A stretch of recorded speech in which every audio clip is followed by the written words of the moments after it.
Thank you, Professor, for joining me for my podcast. And brief introduction of yours is you are you have a PhD in history from Singapore, National University of Singapore, and right now you are a faculty at Carnegie Mellon University. Right. So, without any, so I don't want to speak a lot about your work because during the questionnaire it is going to come.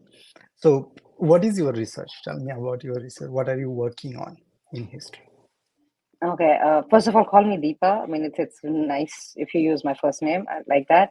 Thank you, Weber, for contacting me.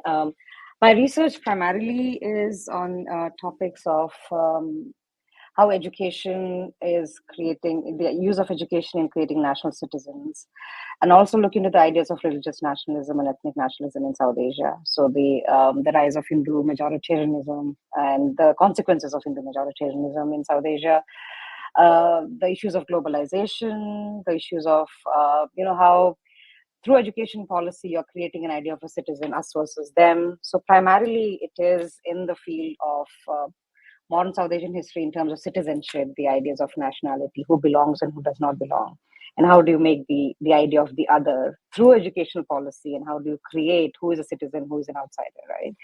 So I look into questions Yes. of identity building through education, through public policy, through government policy, through religion. And so those are the kind of broad frameworks I work in. And that's my primary focus been for a couple of years now. Yeah. So your research, I saw your research is mainly this ethno-religious identities, national identity, right? So what is Mhm. ethno-religious identity? National identity, basically. Nationality is different than ethno-religious identity.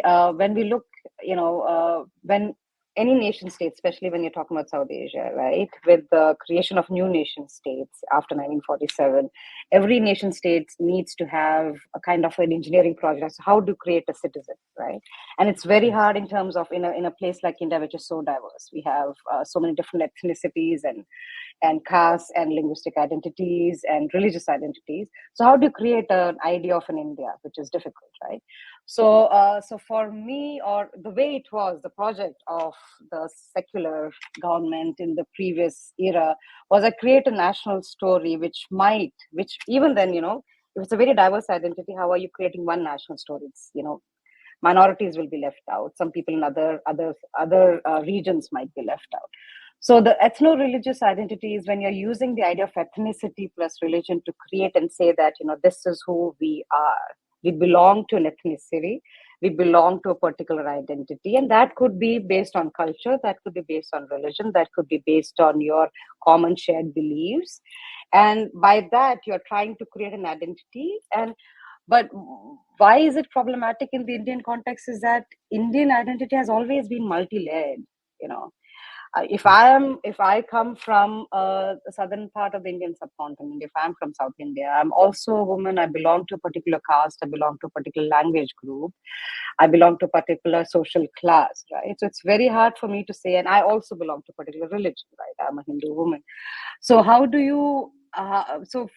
So for me, it's interesting to kind of tease these questions to actually see in a multicultural world and a multi-ethnic world, how do nations try to come up with one singular idea, and you're trying to create a singular definition.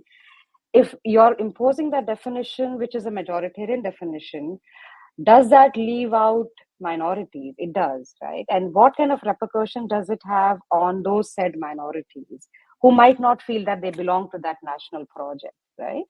Yes. So the use of, and it's more difficult in places like India because it's so heterogeneous, right? In many countries in Europe, people speak one language, people might have the same ethnicity, the same racial category, but in India, in South Asia, it's very Yes. difficult, right? Yes. So any kind of national project to create a national identity is hard because it does not kind of speak to the people who are not in the national narrative. For instance, people in the northeastern states, right?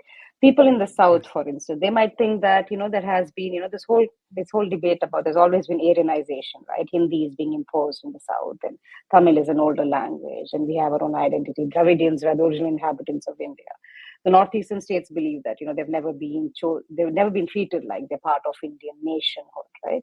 So it's like, so how is the government trying to, engineer a definition, and that's why the whole idea of, the political definition of Hindutva comes in, right? The notion that how do you define what it means to be an Indian?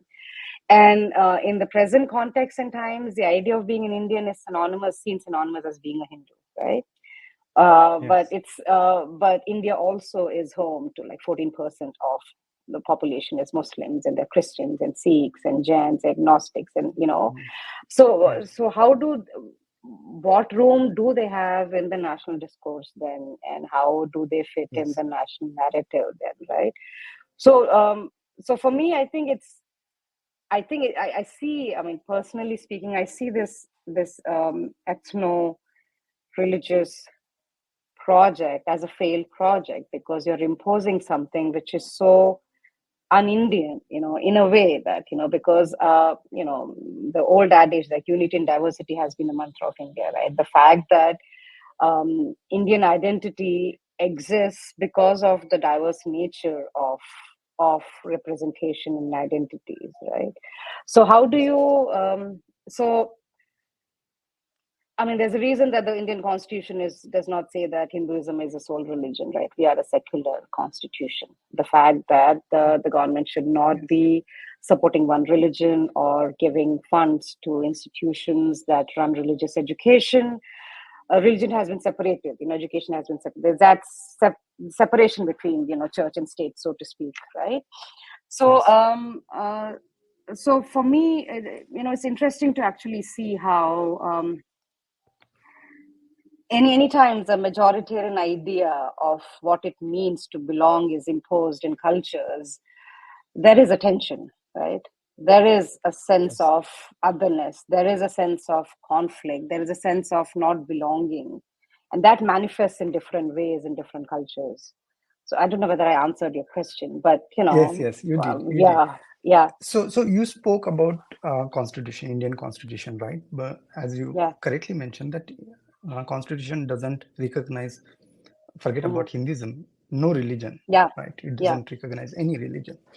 But some sections of Indian intellectuals, they said, okay, these fragmentation or heterogeneity in hmm, Indian population was brought by, it is not indigenous, but it was Western imposition. Britishers, they did this, we were one, and they said, okay, you are this caste, etc., etc., for example, right? So, hmm. do you think there is some effect of British rule on this fragmentation I of mean, Indian society? oh, Is there any legacy, British legacy? of course. I mean, see, I would argue that, India, or the sense of India, right? The construct of India that you see, the political India that you see, or before the coming of the British, it always was heterogeneous.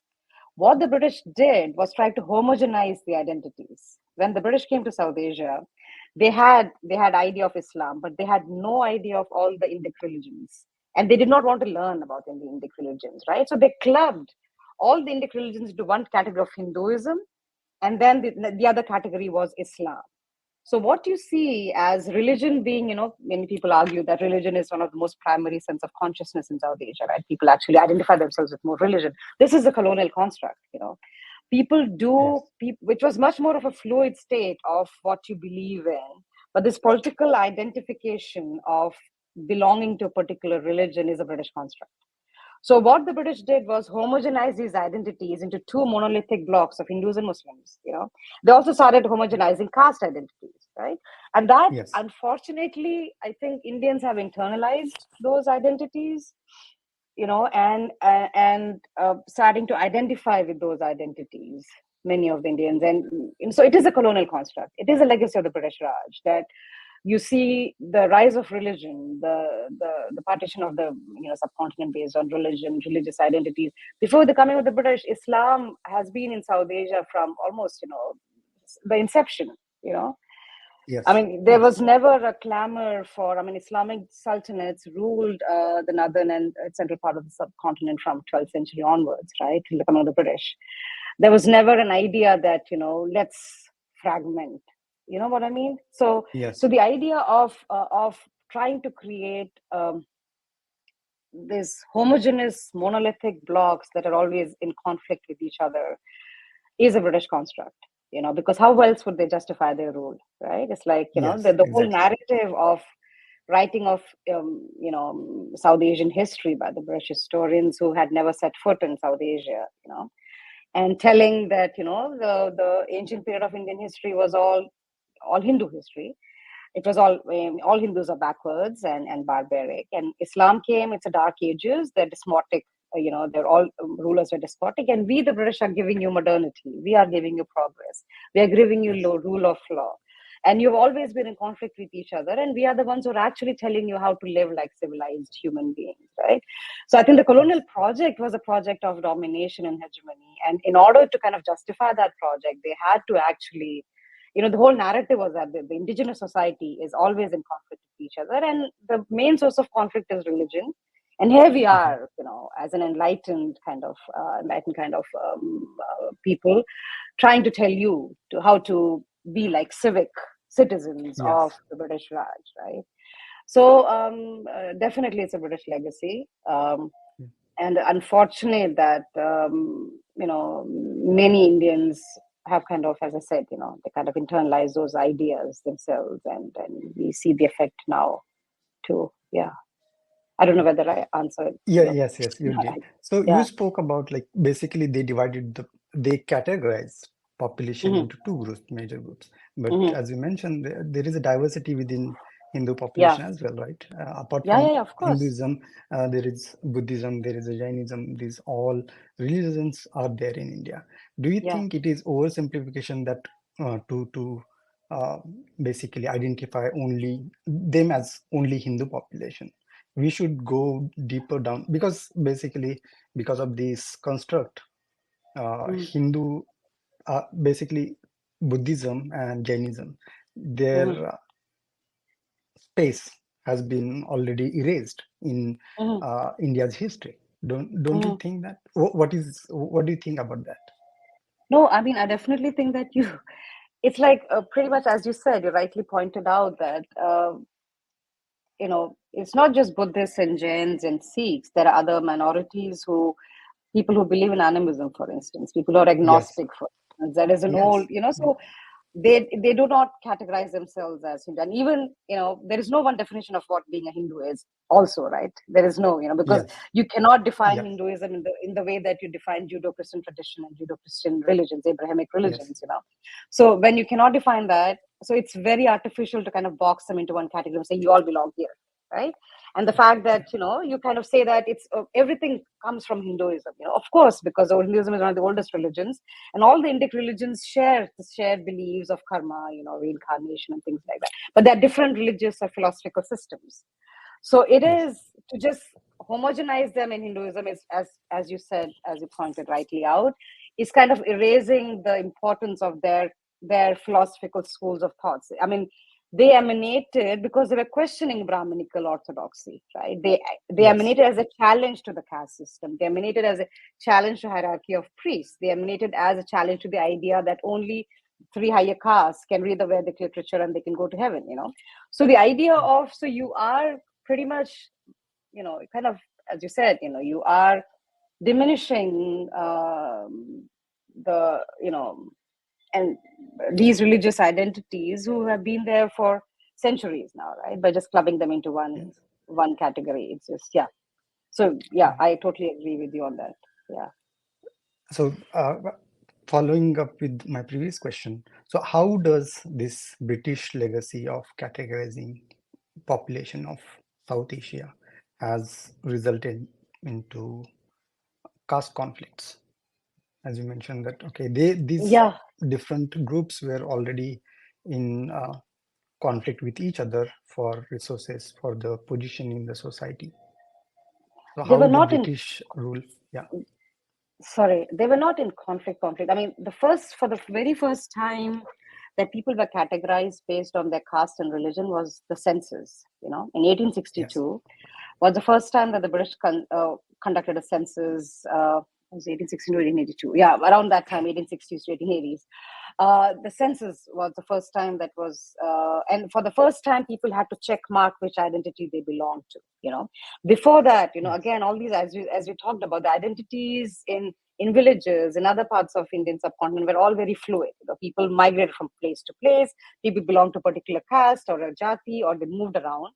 But there was never a formal. It's like, when you fill a form and you say that you're an Asian, or you are, like you do it in US too, right? You're the Asian Pacific Islander, or you are white, or you are.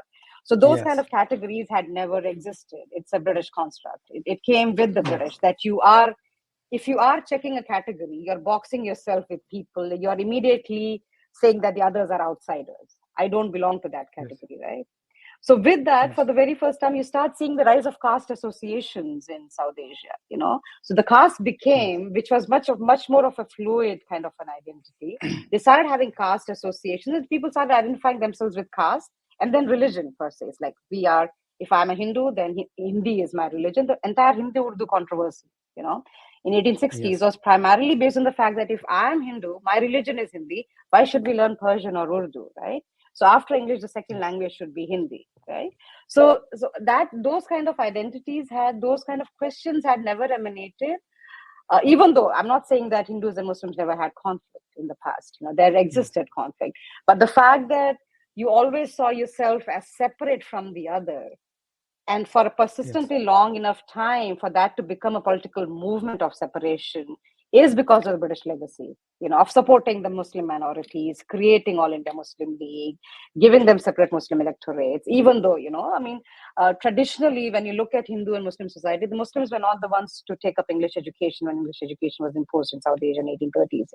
Hindus were the ones who Yes. took up English education. So Muslims, as a community in Uttar Pradesh and in northern India, they lagged behind in terms of employment opportunities, right? So there was this Yes. threat of the fact that, Hindus are maybe landlords as well. They also are in the administrative system. We are lagging behind. So you have that fear of the minority, which was kind of used by the British to create the space where it's like, if you come to us, we're going to support you. They'll give you separate electorates. We're going to make sure that your interests are always taken care of as long as you're loyal to us. The British would Yes. not have ruled South Asia unless they had collaborators, right? They realized it after the Yes. mutiny of Yes. 1857. So these identities became, with every action of the British policy, these identity became much more, things that were fluid became much more concrete. Does that make sense? I mean, in a Yes. sense that Yes. people started seeing themselves as, oh, I'm left out from this economic space, and I don't have opportunities. Maybe it's because of the fact that, I belong to a particular section, particular caste, a particular religious identity. That had not happened uh, to the extent that it started happening under the British Raj. You know, So yeah. just I'm just playing devil's advocate here, okay? No, that's right. So Yeah. on this podcast, Dr. Thangraj, he was there on Mm, my podcast, and he's basically researcher of DNA. And one of the mm, findings, which is mm, published in Nature and these high-ranking journals, is mm, South Asian populations, especially mm, Indian population, never mm, mixed with each other. It is basically a cluster of society, a cluster of population, different mm, caste groups. They never remarried within their outside their group. mm, Basically, mm, there is endogamy problem in these in the caste caste system, yeah. groups, right? Mm, So even though Britishers, like, they surveyed it, they mm, documented it, those mm, differences mm, biologically, sociologically, they were there mm, already. mm. Isn't it that true then? So all the blame cannot be with the Britishers who were No, serving I'm and not. I'm not saying that the British were the ones who created every conflict that you see in South Asia based on religion and caste, right? yeah. There is also, if Dr. Thangaraj, right? There's also this. I don't know if you have read M. N. Srinivas. He was a sociologist, very famed Indian sociologist. He came up with the term called Sanskritization, where he documented that in the past, in ancient and medieval Indian societies, there were castes. They took the manners and the way people ate and the dressing of the people of the upper caste, an entire caste changed status. There was the Yeah. entire caste mobility. There are Rajput clans who come from a low caste, but they have genealogies saying that they come from Suryavansh and Chandravansh.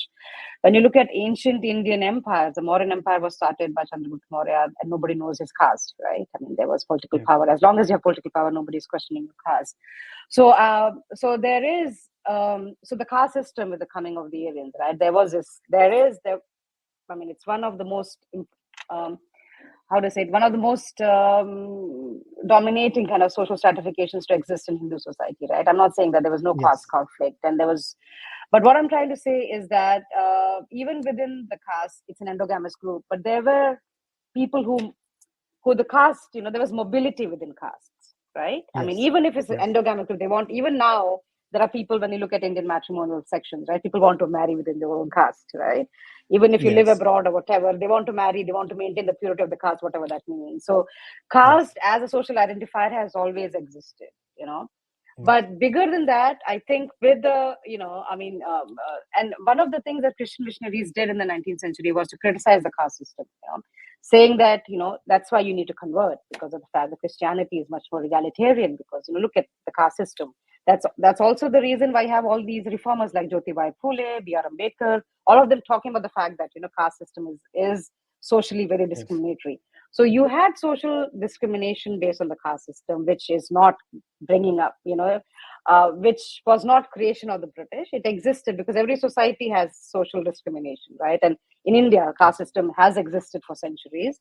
But what I'm trying to say is that the mobilization of caste happened under the British. The idea that caste as a political category or Hinduism as a political category, it was based on British policy that people started mobilizing themselves in terms of caste. Does that make sense?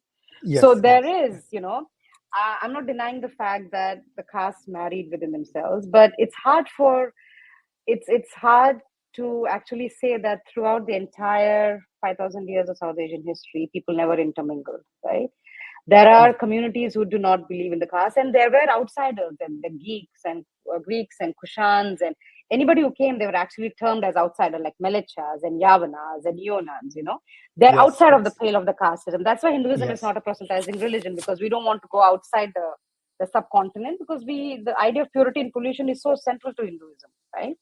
Yes. However, even though we had caste differences, right? But I think more than that, the idea of seeing yourself as belonging to one particular category of caste or religion became much more solidified with the coming of the British.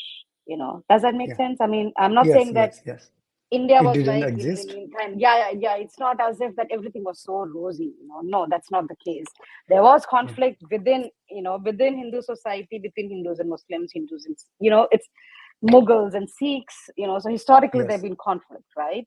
For power, for land, And for social mobility. There was conflict. yes. Peasants. I mean, before the revolt of 1857, there's so many peasants who were revolting against the British, right? I mean, peasants Yes. against zamindars has happened for a long time. So you had those subaltern movements which have been happening throughout history, right? That are questioning the Yeah. status quo. Uh, However, I mean, we still are in an age where intercaste marriages happen, but it's not that common, right? I mean, it's Common. like people would still want to marry. So caste as an endogamous group has not changed much, you know. Uh, uh, I think that's why the reservation comes in, right, in the constitution. The fact that you have Yes. scheduled castes and scheduled tribes, so that they can have reservation and they can have equal opportunity, which is given to higher castes. And now people are clamoring to get into those categories. I mean, Jats want to be, counted Yes. as scheduled castes and scheduled tribes, so that they can have the reservation, right? So, Yes. so the point being, there are these identities which have existed for a very long period of time, and they have been kind of, they've been fluid as well. Yes. Even if you think of the caste system, there have been conflict based on those identities as well. But that has been integral to South Asia. Does that make sense? I mean, it has never Yes. led Yes. to it has never led to partition where, upper caste say we need a separate land and lower caste would say that, I mean, it has happened later on, right? I mean, the linguistic Yes. reorganization of state happened because of language. Even now, the new states are being created because of the fact that some sections of a state believe that they've not been given enough, Yes. kind of support. So, and that's the pitfall of living in a heterogeneous society, which has I agree. this multiple identities, right? Where you cannot, Yes. even within one caste, there's so many subjatis, right? I Yes. mean, Yes. I agree. so it's not just one homogeneous identity. It's Yes. so multi-layered, right? I mean, a Brahmin from Uttar Pradesh versus a Brahmin from Kerala, even though they're Brahmins, the way of living, the way of eating, the way they worship, the way they live, the way they marry is totally different, right? So even Yes. within that big umbrella of Brahmins, local variations exist, right? Yes. I So agree. in that sense, I think, and when there is diversity, there is bound to be some kind of friction, right? Yes. Because it's not homogeneous, and caste-based friction has continued for a very long time. That's why we had temple entry movements in 1920s and 30s. Low caste people were not even allowed to enter into temples, right? Yes. So the fact that you need a temple entry reform movement by low caste was because of the fact that we also are Hindus. Why can't we use the same public spaces or secular spaces or religious spaces like you do? So in Yes. that sense, I'm not painting a picture of Indian society as this idyllic society before the coming of the British. No, there was tension, there was conflict, regional, based on caste, Yes. but um, those conflicts were not extenuated to the point that we are still living the legacy of the partition. Does that make sense? Yes. Yeah. Yes. To coming back to the your answer, you mentioned migration, right? So how the globalization and migration Hmm. of South Asian population to US, North America, and other parts of the Other world place. is affecting these identities. Oh, so you're asking me the question: how is it affecting the Yes, identities? yes, yes. The Oh, globalization. yeah, it's interesting. Again, I'll just give you an example of a caste or religion, right? So what essentially is happening is that Indians, Hindus, or people who belong to the caste system when they're migrating out of India, right? The caste divisions seem to kind of become much more not as strict as within India, you know, because they are a minority in the majority country, right? So there is this identity of being a minority community in the majority country. So the experiences Yes, of being an immigrant are similar, across caste, across region, across, you can be a Tamil, you can be a Bengali, you can be a Punjabi, but you all are a minority in a majority country. So the idea of cohesion there, yeah, in terms of, but it's interesting the ways Indians function. There is this identity of a minority community. Sorry, I have another dog here who's trying to, she no wants to go worries. out. So there is this idea of, there is this kind of a similar immigrant experience, let's say, in terms of Yes, discrimination, racism, xenophobia that you might encounter being a minority, being a brown person in anywhere, right? Whether it's yes, North America, so that those experiences are similar, so people can identify. So you have that connection between the immigrants because we're all immigrants, we're all in that sense. However, there's also the interesting aspect of, if you go to Hindu temple in anywhere in North America, you will actually see, there's a Bengali association, there is a Marathi group, there is a Malayali group, there's a Tamil group, there is, so you do have yes, a common immigrant experience where you all are minority, which transcends the idea that, you belong to one caste or the other. However, there are local identities which becomes much more solidified, because as yes, an immigrant, you kind of gravitate towards people who speak my language, maybe eat kind of same kind of yes, food, maybe if I'm a Malu, I want to see if there's any, Malayali association in the region. If I go, even though, yeah, so it's kind of interesting to actually see how immigrants navigate those identities, And I've yes, noticed that immigrants, especially from South Asia, they tend to be much more nationalistic than people living in the mainland themselves, because there's something like a political theorist, Benedict Anderson, he talked about long distance nationalism. You're outside your country, you're far away from home, so you try to reach out to your roots, right? You have that nostalgia of that land that you left. So an Indian or a Hindu who would not have been a practicing Hindu in India ends up becoming a more practicing Hindu when he is in the US. He would make sure that his kids go to the temple, they learn the violin, for instance, they know they can chant few mantras, they participate in Diwali festival, they perform, so they want their kids to be anchored in their shared cultural identity, which they derive from religion, right? And that's why the kind of Hindu temples, the number of Hindu temples that are going in in North America and other places is huge. Even the gurudwaras, right? The idea that even though Hinduism is riddled by the caste system, but the temple becomes a space where people of all caste identities can come and gather, right? Because we're all having a uniform experience of belonging to one religion, and a minority experience, and an immigrant experience, right? And within those religious spaces, then they create their own spaces of Marathis and Bengalis and Tamils, and and so that's, I think, the first generation people who actually move from India to the US, they are the ones who are kind of trying to straddle these identities of, we come from a land, we are an immigrant, but once their kids are born, they are American, they are British, they are Canadian, so they might not have as much of that nostalgia as their parents might for their land. And in order to instill that nostalgia, that's what parents do, bring them to the temples, or make sure that they learn some kind of Bharatanatyam or Kathak, or kind of trying to ground them in their shared cultural roots. So in that sense, it's a hybrid identity, but it's more than, the differences are effaced in terms of caste, right? You're all Indians, in that space. However, you still have those linguistic region-based differences, that you maintain through culture, right?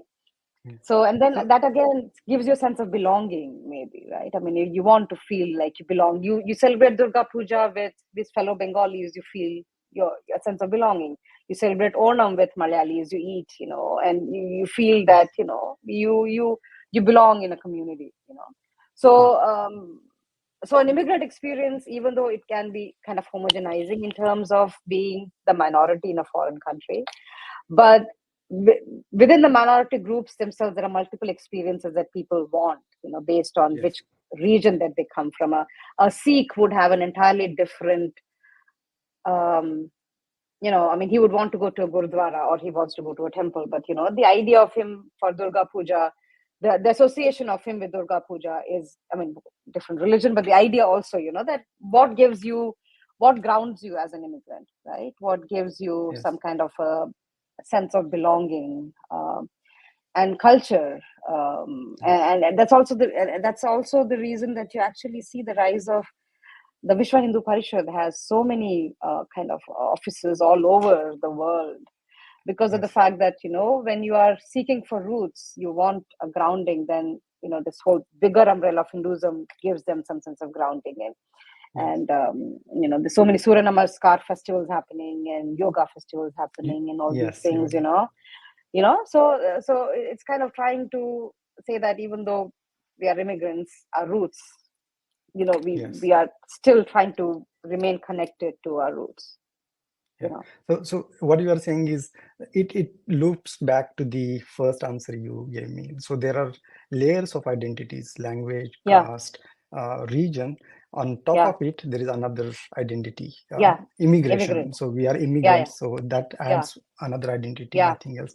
So those layers are already there. We are just adding up something else. Yeah. And also, I mean, not every immigrant would look back with nostalgia to their homeland too, right? There are many people who would like to absolutely forget where they are from and blend in and say that this is who we are. We are not our past. We are who we are now, right?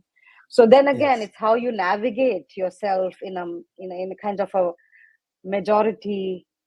In a country where the majority is not people like you, right? So how do you navigate that? So I think so people straddle it different ways. Young Yes. kids who come, like, you came to study, your experience would be totally different from maybe a family who moved in to US when they were in their 50s with their young kids. Yes. So there, the way they straddle, they might be much more keen to go into the temple and making sure that they have that identity remaining than vis-a-vis you're studying and you're engaged and you have other things to do. So it's, so we have The that immigrant experience. assimilation process Yeah. differs. So it differs from person to person. It also differs with your own sense of self, right? Yeah. How much Yes. of you want to assimilate and how much of yourself you want to keep, right? Yes. Yes. I agree. Assimilation The- should not mean erasure, right? Assimilation yes. should not mean that it's erasure, but then again, it all depends on. I mean, it varies individually, right? It varies for What to community. keep, and what to leave. Yeah, yeah, and that's why it's interesting because in many there's this whole lobby of Hindus in North America who actually want to create an idea of Hinduism which is like monotheistic. There's a Yeah. magazine called Hinduism Today, which I think is published from Hawaii. They talk about the fact that they want to actually say that we are non-different from Abrahamic religions. We're like Yes. Christianity and Islam. We have the idea of one God and one book, which is Bhagavad Gita or the Vedic literature. And we don't, the caste system is just a social thing. We are egalitarian in that sense. Yes. So that's again navigating an immigrant experience, trying to assimilate into a majority experience to say that we're not different than you. We also believe in Yeah. one God, when you're one God, right? Yeah. Yeah. Monotheism is, so I yeah. Sorry, go ahead. go ahead. No. I just So, I just so, saying. so the famous example of what you are stating would be Vivek Ramaswamy. During his campaign as Oh for this yeah, presidency, he was mentioning all the time that there is one God and whatnot. I yeah, think, yeah, yeah, yeah. yeah, Yeah. that's an example of what you are saying, right? No, you do that. I mean, like Jindal. I don't know if you remember Bobby Jindal. He was the governor of Louisiana many years ago. He had converted to Yes, Christianity. The yes, only way yes, that you can tap into the Republican conservative base is that you are either you're Christian yourself, or you profess faiths which you actually are similar to people who are Christian, right? Evangelical yes, Christians. Like it's like yes, yes, there's only monotheism. There's only one God. There's only one book. yes, That's how we believe in. It's very similar to Christianity. And so it's so again so you are trying to cater to the majority community to say yes. that you are You not are this. different from them. Yeah, Yeah, you are trying to take care of your constituents, basically. yeah, yeah, yeah. Another example is Nikki Haley. She's running Oh, for of course. presidency, and yeah, Yeah, she I basically mean she's converted. Sikh. Yeah, Yeah, she's she's a Sikh and Punjabi. she's a Punjabi. I mean, her parents are Sikh. And she talks about the fact that there's no racism in America, which she comes from South Carolina. I mean, I just don't even know what to say to that. But the idea, again, right? You are catering Yes, to people. I mean, you come from deep South and you are, Sikh immigrant. denying Imagine racism. people denying racism. And imagine in those days when parents would have migrated up, her father wearing a Yes, turban, in deep South in South yes, Carolina. I mean, and to say that you're negating all the struggles that your parents had, or you yeah, had gone through, just to kind of cater to a political base, to say that what this doesn't exist. I mean, every society has discrimination. South Asia has it, India has it. I mean, Indians are racist too. I mean, it's like, I mean, this even a caste system, what is that? It's form of social discrimination, right? yes, yes. So it's Agree, so agree. in that sense, just to kind of whitewash it or to kind of negate the uncomfortable truths of your own culture is not Yeah. doing justice to the people who were affected by that. It's like saying slavery did not exist, right? Yes, yes, So how, I mean, if you truly want to belong to a culture, then you should accept its pros and cons together, right? It comes with, you yes, just cannot pick and choose what suits your political agenda when it wants to. Does that make sense? I mean that's my yes, personal yes, opinion yes. though, yeah. So yeah. So, so from America, I would like to go back to home again. So you Hmm. have this upcoming monograph on education, right? Hmm. Education, Yeah. state formation, and Hmm. identity politics. So Hmm. John Dewey wrote this big essay called Education and Democracy, right? Hmm. So how does education fits into this identity politics? Why is it necessary to have education as a tool in Hmm. creating national identity, any kind of national identity, right?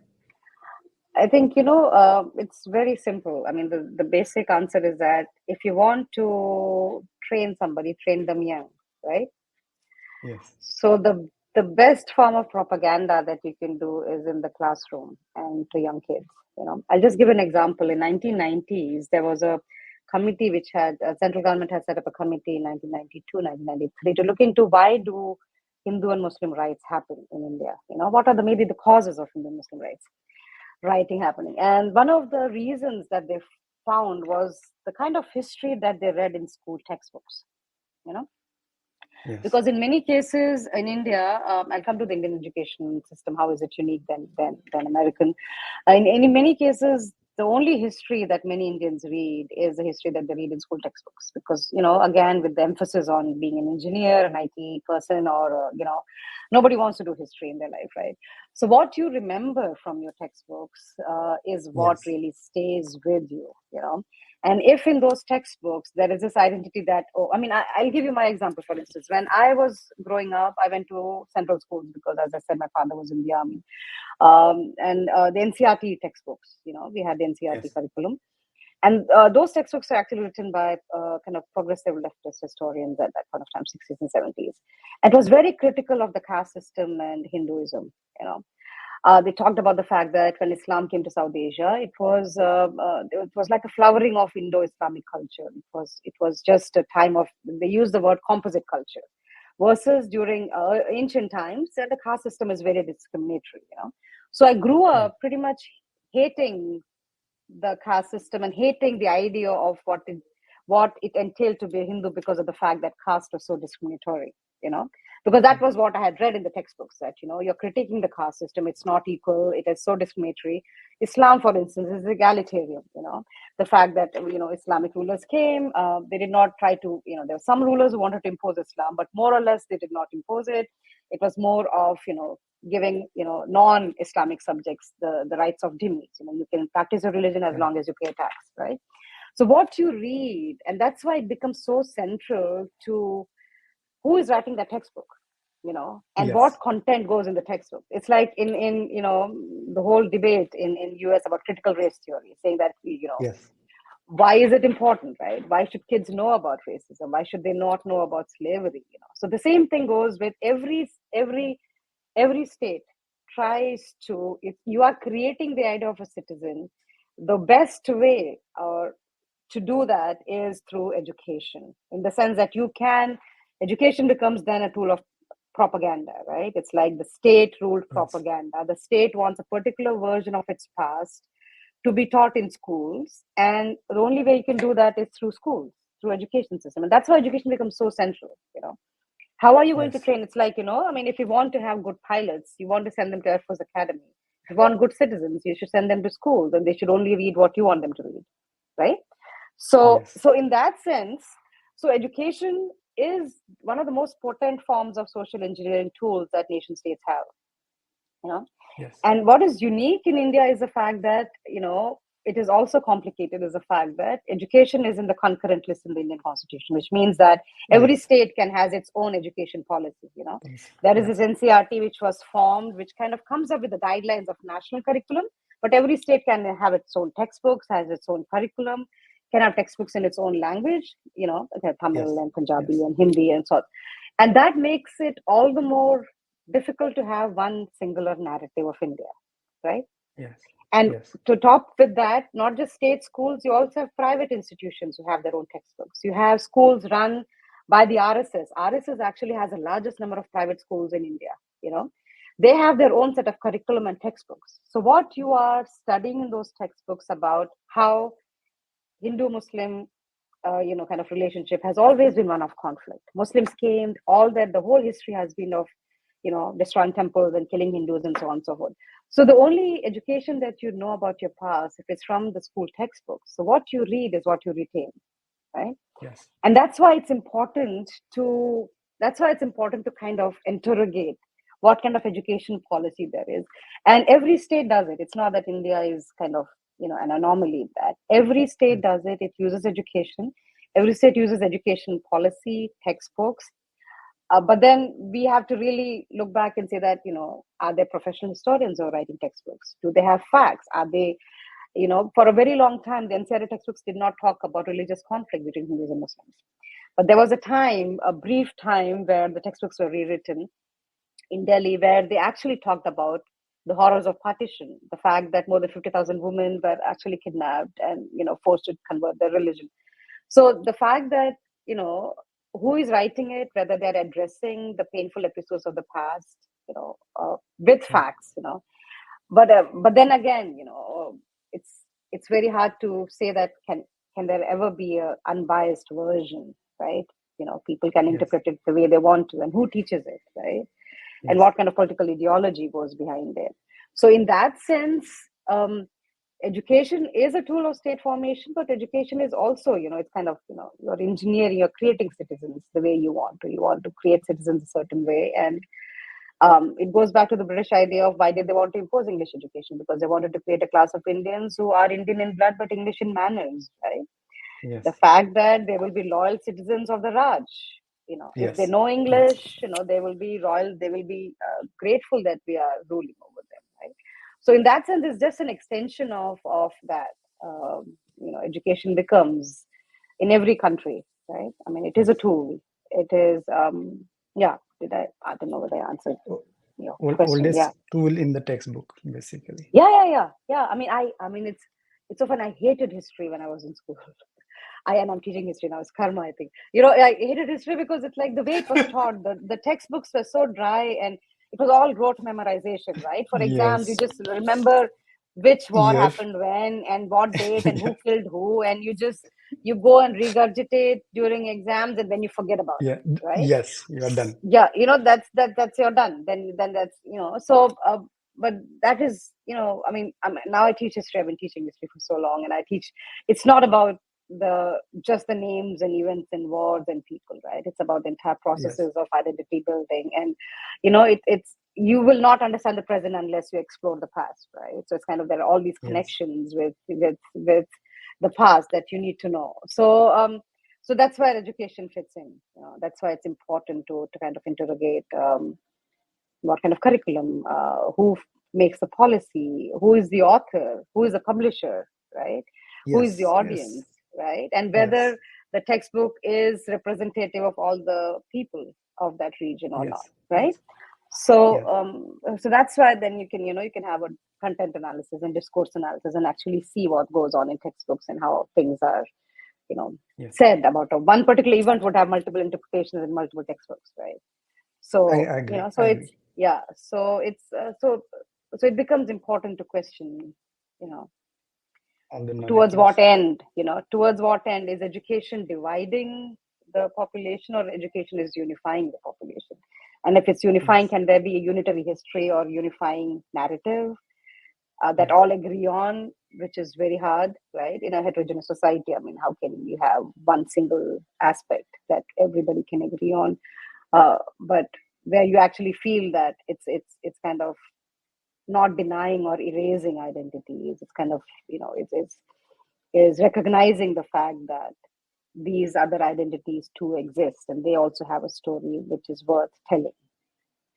For a long time there was no mention of women or children or people from low caste, right? Yes. So they also exist. They have existed for a very, very long time. So So that's why education becomes important. Thank you. So you spoke about the importance of education, right? So there was some education system before, let's say, Britishers came, or after, during British period, they started educating Indians with some purpose. Now there is some kind of education system currently going in India.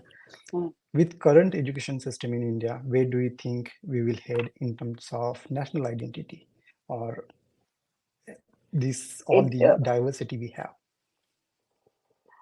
I think one of the things that, as I said, in India is that there's no unified education policy, right? Yes. And the large number of ICSE schools that have sprung up, Cambridge board or ICSE boards, it's much more of an international education than a national level education, right? And since so many of Indian parents want their kids to go abroad, you know, I agree. so the idea of education is geared towards making sure that they get out of India and gain an international kind of a global education rather than a more localized national Yes. education. That's why when you see the state schools, you know, people who go to state schools are people who cannot afford to go to private schools, right? Right. I Yes. mean, they are the ones Yes. who, because state schools, if they are, so there is a particular social class that imbibes the national so-called state level education. And if the state is run by a Hindu majority government, then the narrative would be Hindu, right? So they are going to Yes. those schools which actually talk about one particular version of history. So I think um, because India has the biggest middle class, 18 to 35-year-old, in terms of the volume, you know, Yes. I think I have hope in the fact that, you know, people are trying to get more education which is well rounded than Yes. just very parochial and local and national idea of what it means to be educated, quote unquote, if I might say. The idea of Yes. what would get me a job, what would make sure that I earn, what would give me more skill set, you know. Practical And considerations. yeah, so it's more of, you know, more of, yeah, it's like, you know, I need to make sure that I as soon as I get out of my college, I need to have a job because I need to take care of my family, you know. Yes. So Yes. so I think in those spaces, education becomes much more secular. Then it's like I just Yes. need a degree which will give me a job. So Yes. but having said that, you also have people who you know cannot afford that, you know, that kind of an education. And to them, then the identities are much more rooted in their culture and religion and their language and who they are, right? Yes. Yes. So yeah, so I mean, So yeah, the point are you trying to make, if I understand correctly, is these lines or the diverse lines, the yeah, between different groups, they are going to get stronger as we move ahead with yeah. current education system. That's the It's all about takeaway. it's I mean, it's pretty much the class system, right? I mean, it's like Yes. education, you know, it's a social class. I mean, if you are from a higher social strata, then you can afford to send your kids even for schooling to London or to US, you know. I mean, it all depends on the means that you have to send your. Yes. And with the rise of the middle class, I mean, I'm seeing my friends, even for like nursery and pre-KG, there is so much of, it's like competition and how much money you have to pay to get into a Yes. good school, quote unquote, and they want to be in a private school which has like Cambridge curriculum. It's more about, you know, so Yes. things are. So I think that the way education is seen now, because of how India is growing and how the economy is growing, how the middle class is growing, is different Yes. than, let's say, 20 years ago when, you know, I don't know if you remember when you had the Mandal riots, right? Yeah. When Yes. students were setting themselves on fire because of the Right. fact that they felt that why is 55% reservation happening, and it should be based on merit, not based on your caste, right? Cast. Yeah. So I think things are changing now. There's a shift now, and it all is because of the fact that we have a growing middle class, Yes. and middle class that can afford to send. There are more options now, right? We didn't have as Yes. many options for schooling, say 20 years ago. Yes. You know, Yes. now you also have schools, a French school or a British school in India, and, you know, German Yes. school. We didn't have all that, so now you have I much agree. more of I a agree. option to have that global kind of, you know, Global learning, education. yeah, Yes. than just, you know, that you know, you're just here kind of thing, you know. So speaking of education, you mentioned that about engineering, right? So when Yeah, you were in school, I'm sure that this was the period when everybody wants, everybody wanted to be on this IT yeah, wagon, right? yeah, yeah, So yeah, yeah. why did you choose history instead of IT, computer, I mean, it was you know how Indian parents want their kids to do the, you know, engineer, take the IA, doctors? engineer, doctors, or be the civil servants, right? IAS, Yes, right? yes, So my dad was fascinated. He wanted me to be in the IAS, and in the IAS those days, even now, I think one of the major subjects is history. You know, because they talk about national movement and things like that. So he yes, chose he chose history for me, even though he chose history for me, history, sociology, and political science.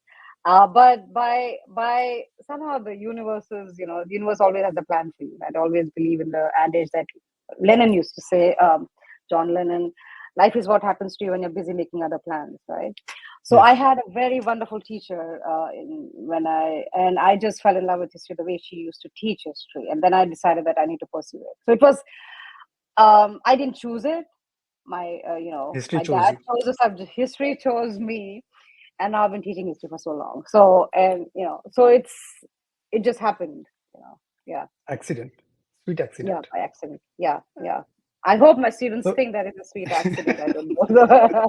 I hope I they don't hope they think it's share a the same view. disaster. I hope they share I the same don't view. know. Yeah, I don't. I hope they don't think it's a disaster. But it's what it is. Yeah. So since we are talking about your students, so you have been awarded many awards for teaching and whatnot.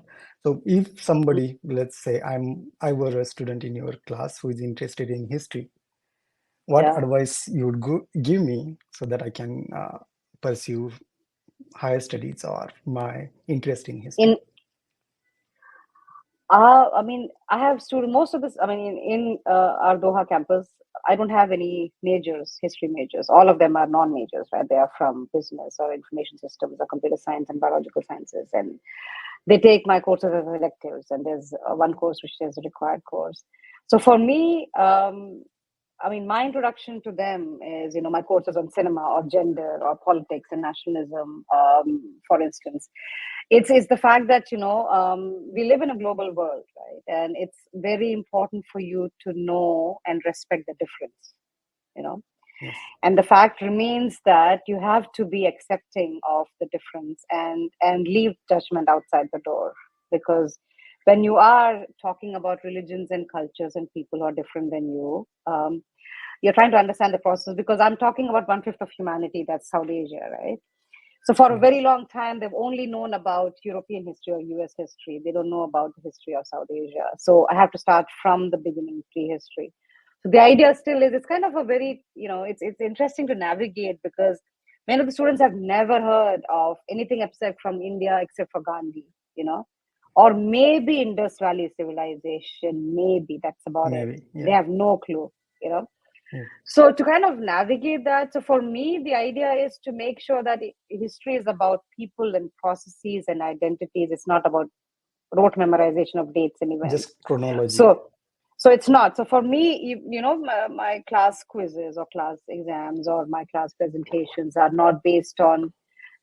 Do you remember who killed what happened during World War One or World War Two? The idea that why did we come to that point, right? The idea of how did human society evolve and what have been the kind of the kind of repercussions of how we ended up being here, like, and the one of the biggest examples was during COVID times.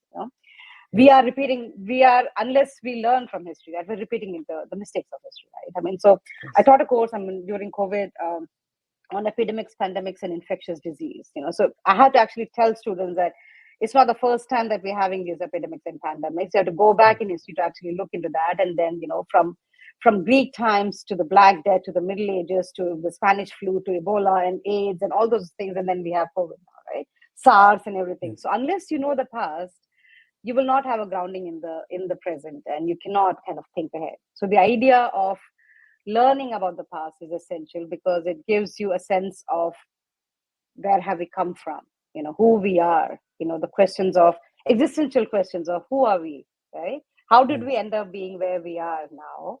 And um and are we doing the same mistakes that we did like 10 years ago, 10 years ago, 100 years ago, right?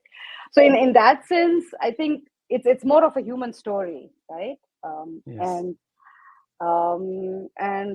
Like every human story, there are tragedies and there are successes, and you talk about all that, and you hope that students learn, you know in a way that it's presented in a way that it's much more of a cultural experience, than just rote memorization of facts and figures. Does Yes. that I don't know. So basically, history history is not chronology. It is not just reciting the numbers, but it is No, I something mean, to learn from.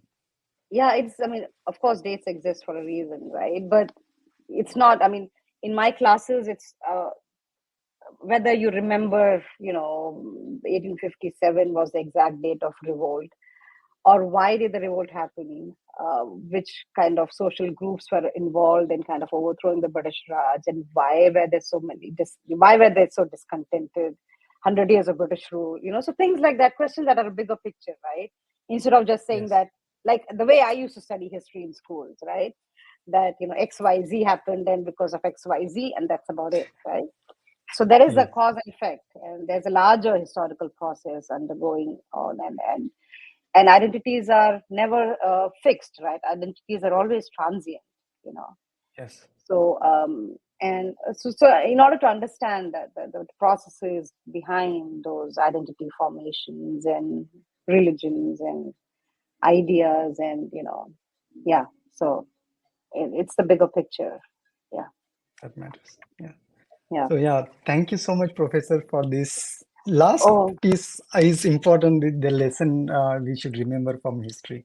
First is okay. we should care about diversity. We should respect each other, and most importantly, we should learn and focus Yeah, on big picture. I think those are yeah, the very yeah. important lessons. I hope my audience can take those lessons with them from this podcast. Thank you so much. Thank you so much for taking the time out. I really appreciate it. Thank you for talking with me. Thank you. Thank you.